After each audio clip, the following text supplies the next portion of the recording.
हाँ, जैसा कि देख सकते हैं ये हमारा कंट्रोल रूम बिल्डिंग है।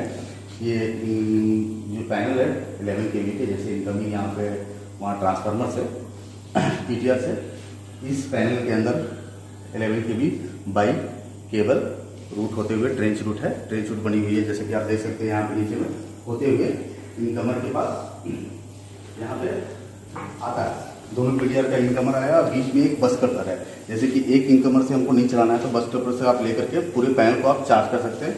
वो बस कपलर से ऑपरेट करके सिलेक्शन करके कि भाई इस इनकमर को भी चलाना है तो आप चला सकते हैं। बाकी देख सकते हैं आप, ये इनकमर 1 है, ये बस कपलर है और ये इनकमर 2 है। बाकी जो है वो आउटगोइंग फीडर है।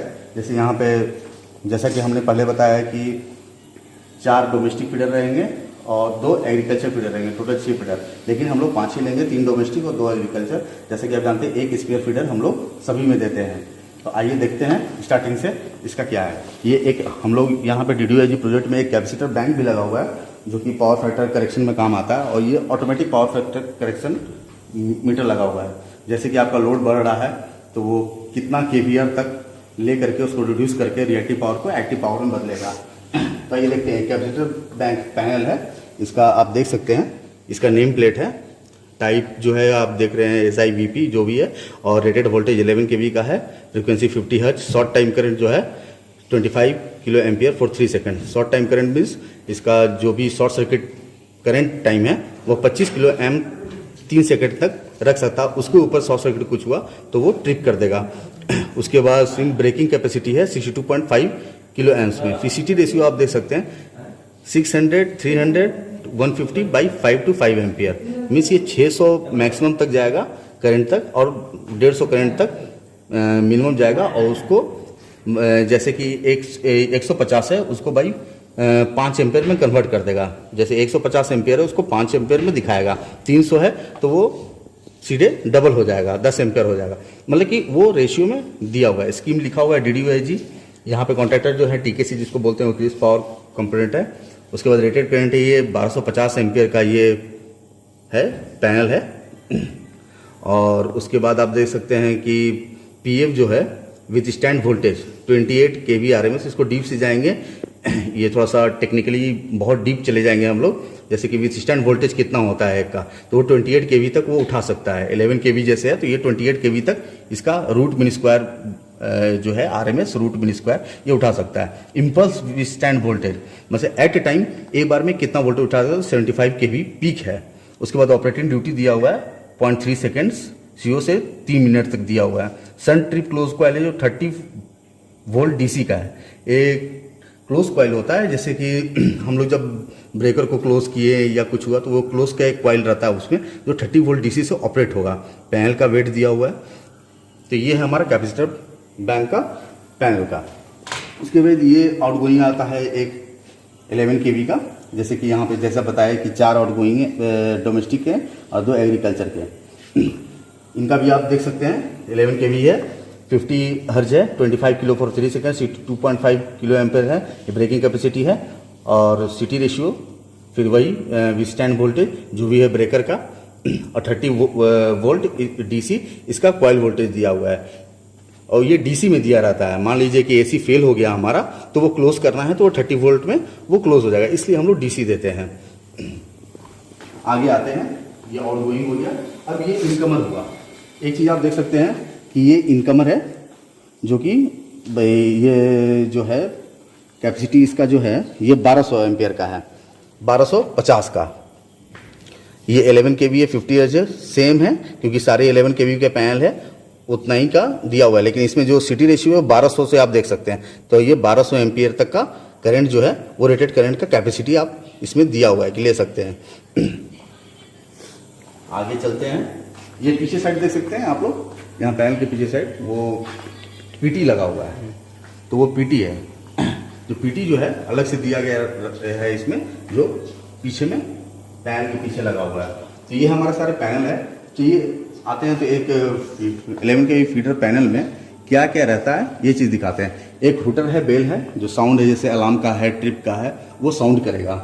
ये एनोसिएटर है। एनोसिएटर बहुत सारे विंडो को होते हैं, 6 विंडो, 12 विंडो, 24 विंडो। बड़े बड़े पैनल में जाएंगे, इंडस्ट्री में जाएंगे, बड़े बड़े इंडस्ट्री में तो आपको बहुत सारे इनिशिएटिव विंडो मिलते हैं। इनिशिएटिव विंडो है क्या, जैसे कोई भी आपका रिले लगा हुआ है तो उसके बारे में वो वहाँ पे एक ओवरकर्ट अर्थ फॉल्ट रिले ऑपरेटेड, यदि ये रिले ऑपरेट होता है तो यहाँ से दिखा सकता है कि ओवरकर्ट अर्थ फॉल्ट रिले ऑपरेट हुआ है। जैसे आपको यहाँ नहीं पता चल रहा तो इनिशिएटिव विंडो में आपको साफ साफ वो ब्लिंक करने लगेगा कि अर्थ फॉल्ट और ओवरकरेंट रिले का वो उस पर ट्रिप किया है। ये मास्टर ट्रिप रिले है, देख सकते हो ओवरकरेंट तो अर्थ फॉल्ट रिले। उसके बाद ये मास्टर ट्रिप रिले है। मास्टर ट्रिप रिले ऑपरेट होने का मतलब है कि ये अब उसके बाद जब तक ये हम रिसेट नहीं करते हैं मास्टर ट्रिप को, तब तक आपका पैनल ये चालू नहीं हो सकता है। तो इसको यहाँ पे देख सकते हैं, रिसेट करने का बटन है। जब ये ऑपरेट हो जाएगा तो वो फ्लैग गिर जाता है, फ्लैग उसको बोलते हैं, जो कि रेड कलर का आ जाएगा। फिर उसको रिसेट करेंगे। अब देखिए ये जो है ये हमारा ट्राई वेक्टर मीटर है। इसमें वो दिखाया है कि आर फेज में कितना है, वाई फेज में कितना है, बी फेज में कितना है, कैपेसिटर वैल्यू कितना है, बाकी जो भी मीटर में रहते हैं उसके बारे में ये दिखाएगा। ये टेस्ट टर्मिनल ब्लॉक है, जो सिटी का कनेक्शन रहता है वो टेस्टिंग पर्पज से डाला हुआ रहता है। उसके बाद देख सकते हैं ये स्विच है, लोकल रिमोट सेलेक्टर स्विच। आपको किस में ऑपरेट करना है, लोकल में करना है या रिमोट में करना है। तो ये बटन दिया हुआ है लोकल का और एक है रिमोट का, ऐसे करेंगे तो रिमोट हो जाएगा। उसके बाद ये टीएनसी ब्रेकर स्विच इसको बोलते हैं, ट्रिप न्यूट्रल क्लोज। अभी न्यूट्रल में है, यदि हमको ट्रिप करना है मीन्स लाइन को काटना है तो हम लोग ट्रिप कर देंगे और फिर ये अपने पोजीशन न्यूट्रल पे चले जाएगा। उसके बाद मान लीजिए कि ब्रेकर को क्लोज करना है, क्लोज मतलब कि ऑन करना है, चालू करना है, तो यहाँ से आप ये हैंडल से क्लोज कर सकते हैं। उसके बाद ये VSS volt meter selector switch है। जैसे 3 फेज हो गया RYB, तो RY, YB और BR के फेज टू फेज में ये करंट वोल्टेज दिखाएगा कितना वोल्टेज है। तो ये देख सकते हैं VSS volt meter selector switch. ये RY है यहाँ पे, तो RY का भी दिखा रहा है। फिर YB में डाल देंगे, देखिए यहाँ पे चेंज हो रहा है। YB में नहीं दिखा रहा है, देखिए हाँ BY में 12 दिखा रहा है। और उसके बाद एक ऑफ का बटन है जो ऑफ हो गया, देखिए ऑफ हो जाएगा, ये देखिए ऑफ हो गया। उसके बाद RY में गए तो RY में इतना वोल्टेज दिखा रहा है। YB में गए, ये देखिए वोल्टेज हमारा 12 वोल्ट। और उसके बाद है RB में, तो RB में 12 वोल्ट, ठीक है। उसके बाद ये एमीटर है, ये एमीटर सेलेक्टर स्विच है। जैसे R का भी ये 30.5 दिखा रहा है कि इतने लोड पे चल रहा है, इसको फिर Y में भी डाल सकते हैं ऐसे। ये ऑफ हो गया, सॉरी। ये R में दिखा रहा है 29.2, मतलब कि करंट जो ले रहा है वो 29 एम्पियर्स ले रहा है। Y में फिर दिखा रहा है तो कितना करंट ले रहा है, तो ये 27 एम्पियर ले रहा है। B में देख रहे हैं तो B में कितना ले रहा है, वो 31.4 एम्पियर दिखा रहा है। और इसके बाद ऑफ का स्विच है जो ऑफ हो गया। तो ये हमारा सेलेक्टर स्विच है और बाकी सारे स्विच के बारे में बता दिए। अब देखिए यहाँ पे एक और चीज़ आपको बताते हैं। LED जो लाइट्स लगे हैं ये जनरली हम लोग DC वोल्टेज में इसलिए देते हैं कि मान लीजिए AC सप्लाई चला गया तो LED लाइट जलते रहेंगे कि दिखाएंगे कि हाँ भाई ये VCB ऑन है, ऑफ है, जो भी है। तो ये अलार्म एक्सेप्ट है। जैसे इनिशिएटर में बजेगा, हम यहाँ से अलार्म को एक्सेप्ट करेंगे तो वो बजना बंद हो जाएगा। फिर हम लोग हूटर का साउंड जो है बहुत तेज होता है, तो वो थोड़ा सा उसको मतलब बंद करने के लिए यहाँ से आप अलार्म एक्सेप्ट कर सकते हैं। उसके बाद देख सकते हैं AC सप्लाई फेल। यदि AC सप्लाई का फेल होता है तो ये LED जलेगा। DC सप्लाई फेल का है। ट्रिप सर्किट हेल्दी का जलना चाहिए, नहीं जल रहा है, कुछ लगता प्रॉब्लम है, जल रहा है। हाँ थोड़ा थोड़ा लाइट दे रहा है यहाँ पे। ट्रिप सर्किट हेल्दी, ये ऑटो ट्रिप है। मान लीजिए ट्रिप हो गया खुद से तो ये जल जाएगा। स्प्रिंग चार्ज जलते रहेगा क्योंकि स्प्रिंग हमारा चार्ज है, तो ब्रेकर स्प्रिंग चार्ज है वो चल रहा है breaker. VCB on, VCB on, VCB of, VCB of extra हम लोग दे के रखे हैं। देखिए VCB ऑन है तो VCB ऑन दिखा रहा है, ये VCB ऑफ का है तो ऑफ दिखा रहा है। दोनों इसमें ऑन है तो एक ऑन दिखा रहा है। और इसमें एक पैनल में एक और ज़रूरी चीज़ होता है इमरजेंसी ट्रिप। मान लीजिए कुछ हादसा हो गया, कुछ हो गया, तो इमरजेंसी में ट्रिप करना है, जो कि हम आके इसको दबा देंगे तो ये पैनल ट्रिप कर जाएगा, मतलब ये बंद हो जाएगा। लेकिन ये बहुत इमरजेंसी फीडर में किया जाता है, ऐसे आपको यूज़ नहीं करना चाहिए। ये था आपको 11 kV के पैनल का फीडर के बारे में। अब यहाँ देख सकते हैं ये हमारा रिले मीटरिंग पैनल है, 3 kV control and relay panel for transformer with differential protection. देखिए अब डिफरेंशियल प्रोटेक्शन आया, जिसको बोलते हैं हम लोग PS क्लास। वहाँ पे हम लोग दिखा रहे थे PS क्लास, उसको डिफरेंशियल प्रोटेक्शन बोलते हैं, जो कि हमने पहले भी समझाया था। डिफरेंशियल प्रोटेक्शन होता क्या है, RYB 3 फेज में जब करंट जा रहे हैं, अगर वो बहुत ज़्यादा का डिफरेंस हो, जैसे उसमें परसेंटेज रहता है 15%, 10%, उससे कम ज़्यादा का हो, तो उसमें क्या होता है कि हीटिंग ज़्यादा होने लगता है, तो उसको डिफरेंशियल में हम लोग अलार्म देगा, उसके बाद ट्रिपिंग हो जाएगा। इस तो सेटिंग में देखना पड़ेगा कि डायरेक्टली ट्रिपिंग लिया हुआ है या अलार्म लिया हुआ है। देखिए इसमें भी बहुत सारे, ये एनिशिएटेड विंडो है इसका, जैसे ये 12 विंडो का ये एनिशिएटर स्विच है। ऊपर में वोल्ट मीटर है जो दिखा रहा है आपको कितना वोल्टेज है, करंट, ये करंट, ये RYB का अभी देखिए दिखा रहा है 8.1 ब्लिंक कर रहा है। और ये इनिशिएटर, ये LED लाइट्स हैं। LED लाइट्स के बारे में वहाँ पे हमने बता दिया था, सेम टू सेम है कि थोड़ा बहुत अंतर होगा। जैसे मास्टर ट्रिप रीसेट है यहाँ पे ये दिया हुआ है, R फेज का दिया हुआ है, Y फेज का, B फेज का LED है सारा का, ट्रिप सर्किट हेल्दी का दिया हुआ है, ऑटो ट्रिप स्प्रिंग चार्ज है कि नहीं। यहाँ भी देख सकते हैं वोल्ट मीटर सिलेक्शन स्विच है, RY का, YB का, BN का, न्यूट्रल का भी इसमें दिया हुआ है कि Y से न्यूट्रल का, B से न्यूट्रल का कितना दिखा रहा है, तो ये आप लोग चेंज करके हम देख सकते हैं। सर्किट ब्रेकर ऑफ का ये LED है, ये ऑन का देखिए अभी चालू है तो ये ऑन का दिखा रहा है। इसमें भी TNC स्विच है, ट्रिप न्यूट्रल क्लोज, ठीक है। ये सेमाफोर है। सेमाफोर होता है एक, ये जो होता है ये SLD टाइप का होता है, सिंगल लाइट डायग्राम टाइप का, जो कि कैसे कैसे कनेक्शन किया हुआ है। यहाँ से सेमाफोर है, ये अगर हम क्लोज करते हैं या ट्रिप करते हैं तो ये इस पोजीशन पे आ जाएगा, हॉरिजॉन्टली पोजीशन पे आ जाएगा। ये कट गया है तो ये जो है ये IS इंडियन स्टैंडर्ड्स को लेकर के बनाया रहता है, रिले मीटरिंग पैनल का, जो कि ये स्टेलमेक की तरफ से बना हुआ है। यहाँ भी देख सकते हैं ये जो है लोकल और रिमोट का स्विच दिया हुआ है, लोकल में चलाना है, रिमोट में चलाना है। बाकी आप यहाँ पे चलिए अब आते हैं, ये तो मीटर हो गया अपना। ये ओवर करंट और अर्थ फॉल्ट रिले, ओवर करंट जैसे कि करंट आपका एक्सीड कर गया रेटेड करंट से तो ये ओवर करंट है में ट्रिप कर देगा, पहले अलार्म देगा, उसके बाद ट्रिपिंग करेगा। उसके बाद अर्थ फॉल्ट है, कहीं से कुछ फॉल्ट हुआ, न्यूट्रल से कहीं ग्राउंड में कुछ फॉल्ट हुआ, ज़्यादा फॉल्ट हुआ, कुछ गया तो वो अर्थ फॉल्ट ट्रिप कर देगा। उसके बाद डिफरेंशियल रिले है, जैसे कि फेस टू फेस करंट में आपको कुछ डिफरेंस आया तो ये डिफरेंशियल रिले होता है। ये देखिए ये रेसिस्टर अर्थ फॉल्ट रिले है, ये जनरली हम लोग ट्रांसफार्मर में यूज़ करते हैं। इसमें इसलिए चाहिए क्योंकि ये न्यूट्रल से ट्रांसफार्मर को बचाता है। जैसे जब करंट जा रहा है न्यूट्रल में तो कितना जाना चाहिए, जब बहुत ज़्यादा जा रहा है तो वो रेसिस्टर अर्थ फॉल्ट में ट्रिप मार देगा, क्योंकि ट्रांसफार्मर में भी उसका बहुत ज़्यादा इंडस करंट उस समय जाता है। इसलिए रेसिस्टेड अर्थ फॉल्ट रिले जनरली हम लोग ट्रांसफार्मर डिफरेंशियल में लेते हैं।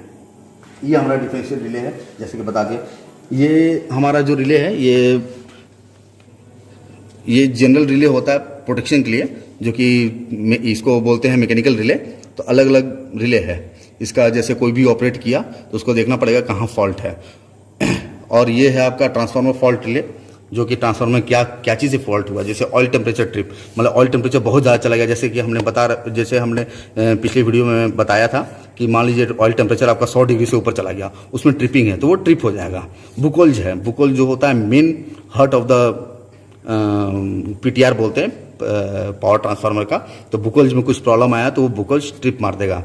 OLTC on load tap changer Buchholz to trip, वो OLTC का कुछ प्रॉब्लम हुआ, वही टाइप चेंजर जो हमने बताया था कि मैनुअली होता है और एक ऑटोमेटिक होता है। तो यहाँ manually on load tap changer है, तो वो कभी प्रॉब्लम आया तो वो मार देगा। एक PRV होता है ट्रिप, जो यहाँ पे देख सकते हैं main tank PRV pressure relief valve trip. यदि प्रेशर रिलीफ ज़्यादा प्रेशर हो गया गैस का या ज़्यादा ऑक्सीजन हो जाता है, मतलब कि कंटेंट ज़्यादा होता है ऑयल में जब, तो वो ट्रिप मार देता है, प्रेशर रिलीफ वाल्व वहाँ से संट हो जाएगा। फिर OLC PRV ट्रिप है, on load tap changer pressure relief valve, उसका भी ट्रिपिंग दिया हुआ है। बाद में नीचे भी देख सकते हैं कि पहले अलार्म होगा उसके बाद ट्रिपिंग आएगा, जब भी देखना है। देखिए बुकोज 2 अलार्म दिया हुआ है, MOG अलार्म दिया हुआ है, मैग्नेटिक ऑयल गैस जिसको बोलते हैं, जैसे कि उसमें कम हो गया, तेल बहुत ज़्यादा कम हो गया तो उसका अलार्म हो गया। WTI टेम्परेचर अलार्म है, ऑयल टेम्परेचर अलार्म है, ऐसा कि देख सकते हैं। तो ये हमारा हो गया transformer with differential protection, 2 transformer with differential protection 2 PTR का। और उधर देख सकते हैं control relay for feeder protection. Feeder protection में क्या होता है, जनरल फीडर प्रोटेक्शन होता है जो कि ओवर करंट और अर्थ फॉल्ट लिया हुआ है। इसमें आप लोगों को REF रेसिस्टर अर्थ फॉल्ट नहीं लेना है, और जो कि मेनली वो ट्रांसफार्मर के लिए रहता है। डिफरेंशियल आप ले भी सकते हैं, नहीं भी ले सकते हैं, वो कॉस्टिंग को भी देख के लिया जाता है। तो इसमें आप जनरली ओवर करंट और अर्थ फॉल्ट ही हम लोग लेते हैं। तो ये था हमारा रिले एंड कंट्रोल पैनल का डिस्क्रिप्शन। इनिशिएटर विंडो, फिर आपका वो volt meter, digital volt meter, ये आपका trivector meter, earth fault relay, TNC switch, volt meter selector switch, PT selector switch, कौन सा PT देखना है, PT1, PT2, PT3, सेमाफोर दिया हुआ है जो हमने बताया कि वो SLD टाइप का रहता है, वो एक IS के हिसाब से वो दिया ही जाता है। जो कि सारे आपको रिले कंट्रोल पैनल में मिलेंगे एज पर इंडियन स्टैंडर्ड। और देख सकते हैं मैकेनिकल रिले है, इलेक्ट्रोमैकेनिकल रिले है, इलेक्ट्रॉनिक रिलेज लगे हुए हैं। तो जिस चीज़ का जो जो फंक्शन है उसके अनुसार वो रिले लिया जाता है। चलिए देख सकते हैं ये 11 kV जो अपना कंट्रोल रूम बिल्डिंग है, 11 kV के पास एक ये अपना बैटरी चार्जर रखा हुआ है, वो बैटरी चार्जर है। और ये जो है आपका उसका एक बॉक्स है, डीसी डीवी बॉक्स, जो उसके थ्रू जो डीसी हम लोग एलईडी को दे रहे हैं, रिले को दे रहे हैं, जितना वोल्टेज है तो यहाँ से वो दिया जाता है। यहाँ देख सकते हैं ये चार्जर है, और जो कि बूस्ट और फ्लोट कम मोड में है। जब हम लोग को सिंपली ऐसे चलाना तो फ्लोट मोड में रहेगा। यदि हम लोग को चार्ज करना है, बैटरी में पानी कम हो गया, ऐसा कुछ हो गया, या वोल्टेज कम दे रहा है, तो हम लोग बूस्ट में ला देंगे, वो बूस्ट में फिर दिखाएगा, ऑटोमेटिकली फिर वो बंद हो जाएगा बूस्ट में, फिर हम लोग फ्लोट में करके उसको चलाएंगे। इसमें भी एनेसोटर विंडो लगे हुए हैं, आप देख सकते हैं यहाँ पैनल में एनेसोटर विंडो लगे हुए हैं। ये डीसी आउटपुट है, फ्लोट और बूस्ट का एक बटन दिया हुआ है, battery charger panel, DC volt 30 volt to 40 ampere जो उसका है वो रेटेड करंट के हैं। और उसके बगल में देख सकते हैं एसी डिस्ट्रीब्यूशन बॉक्स है। ये एसी डिस्ट्रीब्यूशन बॉक्स इसलिए यहाँ पे लगाया हुआ है, जैसे लाइट को, फैन को, पंप जो चल रहे हैं उसके लिए दिया गया है। जैसे 11 kV हमारा पैनल में भी जा रहा है एसी सप्लाई, जो देख सकते हैं 11 kV 1, 11 kV 2, CRP control relay panel, ये सब इस एमसीबी के थ्रू जाएगा। जैसे कि हमने बताया कि ये अभी वर्क इन प्रोग्रेस है, तो इस तरह का कनेक्शन दिया हुआ है। नहीं तो बाकी जब फिनिशिंग हो जाएगा ये डोर बंद करके क्लोज हो जाएंगे। RYB फेज मीटर लगे हुए हैं, वोल्ट मीटर सिलेक्शन स्विच भी है और एम्पीडेंस सिलेक्टर स्विच भी है। RYB फेज और RYB फेज का देख सकते हैं। ये हमारा एमसीबी लगा हुआ है 1 और 2। तो ये हमारा ACDV बॉक्स था। आगे ये हमारा बैटरी बैंक है, जो कि ये जो है बैटरी बैंक आपका 2, 2, 4, 2, 6, 7, 15 बैटरी लगे हुए हैं। ये बैटरी जो है वो बैटरी चार्जर को जाएंगे, और ये बैटरी स्टैंड पे रहना चाहिए, लेकिन स्टैंड पे नहीं है। जैसे कि हमने बताया कि अभी काम चल ही रहा है, तो यहाँ से बैटरी वो चार्ज करके और फिर हम लोग डीसी वोल्टेज से देते हैं। तो ये हमारा बैटरी था जो बैटरी चार्जर को जाता है। उसके लिए हाइड्रोमीटर भी रखा हुआ है, जैसे पानी कम हो गया तो इससे आप मेजर कर सकते हैं। ये 1100 साढ़े 1100 तक रहेगा। इसमें जो डिस्टिल वाटर और एसिड जो है जो भी है इसमें डुबाएंगे। यहाँ पे इसको खोल करके नॉब को, जैसे किसी में एसिड वो कम लेवल हो गया पानी का, डिस्टिल वाटर का, तो इसको खोल करके आप डिस्टिल वाटर डालिए, एसिड डालिए, और ये हाइड्रोकॉफी मीटर से आप देख सकते हैं जब 1150 में आ गया तो वो सही है। उससे कम हुआ तो फिर पानी हम लोग डालेंगे। और इसमें जो होता है, इसमें हम लोग को जेली लगाना चाहिए साइड में, जैसे यहाँ पे तो रस्टिंग अभी लग रहा है, तो इसको क्लीन करवा दिया जाएगा। देखिए डिस्टिल वाटर भी रखा हुआ है। तो ये था हमारा लास्ट वीडियो।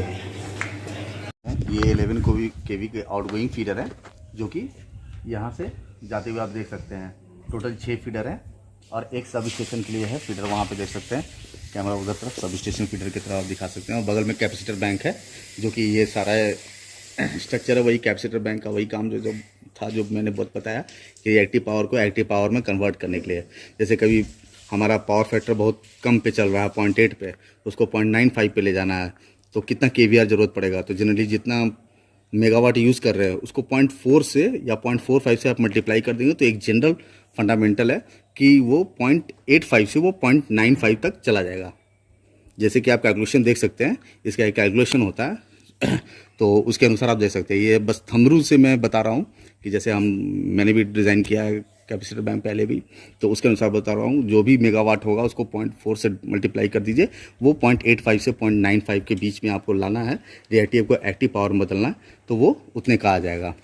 जैसे 5 मेगावाट है, 5 मेगावाट को हम लोगों को चाहिए कि 0.85 पे चल रहा है, हमको 0.95 पे चाहिए, तो 0.4 से मल्टीप्लाई कर दिए, तो 5 × 4 20 यानी 200 KVR जो है वो आपका उतना मैनेज कर देगा। वो रिएक्टिव पावर कैपेसिटर के थ्रू उतना रिएक्टिव पावर को एक्टिव पावर में बदल देगा। हाँ, तो बाकी ये देख सकते हैं 11 kV का फीडर है।